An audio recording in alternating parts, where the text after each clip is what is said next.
Hello' বন্ধু বান্ধৱীসকল, আজি মই তোমালোকক নৱমমান শ্ৰেণীৰ বৈচিত্ৰময় অসমত থকা চুতীয়াসকলৰ বিষয়ে যিহেতু পৰীক্ষাত আহিয়ে থাকে তোমাৰ চুতীয়াসকলৰ বিষয়ে এটি চমু পৰিচয় দিয়া বা যিকোনো এটা জনগোষ্ঠীৰ বিষয়ে লিখিবলৈ দিয়ে। তাত ধৰ 5 নম্বৰ থাকে। মই তেনেকৈ পৰীক্ষাত লিখিলে 5 নম্বৰ পোৱাকৈ চুতীয়াসকলৰ বিষয়ে চমু পৰিচয় দিয়া প্ৰশ্নটিৰ উত্তৰ তোমালোকলৈ লৈ আহিছোঁ। চোৱাচোন কেনেকুৱা হৈছে। চুতীয়াসকলৰ বিষয়ে চমু পৰিচয় দিয়া। চুতীয়াসকল অসমৰ আদিম অধিবাসীসকলৰ ভিতৰত অন্যতম জনসমষ্টি।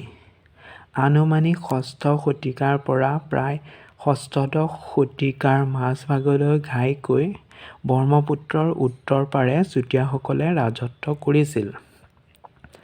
হিমালয়ৰ উত্তৰৰ মানস সৰোবৰৰ পূবত চাট সৰোবৰৰ কাষৰীয়া অঞ্চল চুতীয়াসকলৰ আদি বাসস্থান আছিল। চাট সৰোবৰৰ কাষৰীয়া অঞ্চলৰ পৰা অহা বাবে এওঁলোকক চাতিয়া বোলা হৈছিল। কালক্ৰমত এই চাতিয়া শব্দৰ পৰাই চুতীয়া শব্দৰ উৎপত্তি হ'ল। চুতীয়াসকলে ৰাজত্ব কৰা শদিয়া ৰাজ্যৰ পুৰণি নাম আছিল বিদৰ্ভ আৰু ইয়াৰ ৰাজধানী আছিল কুন্দিল নগৰ।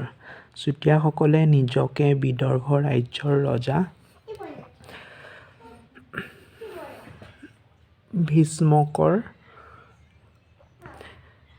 বংশধৰ বুলি পৰিচয় দিয়ে। এওঁলোকে শদিয়াৰ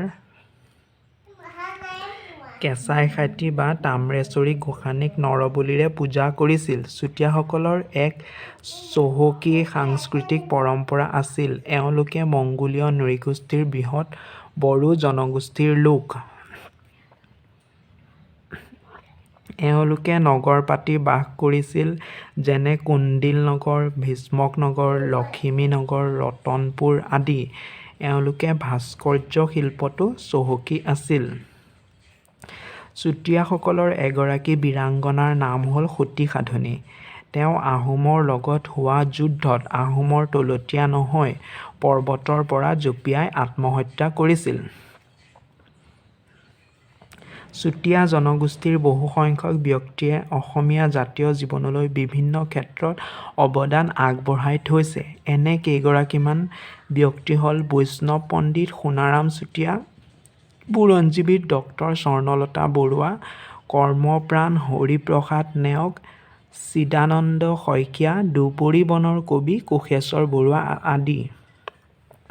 মই তোমালোকক এইটো চুতীয়াসকলৰ বিষয়ে এটি চমু পৰিচয় দিয়া বহুত চমুকৈ লিখাই দিছোঁ, 5 নম্বৰ পোৱাকৈ আৰু, কাৰণ পৰীক্ষাত 5 নম্বৰৰ কাৰণেতো বহুত সময় দিব নোৱাৰি।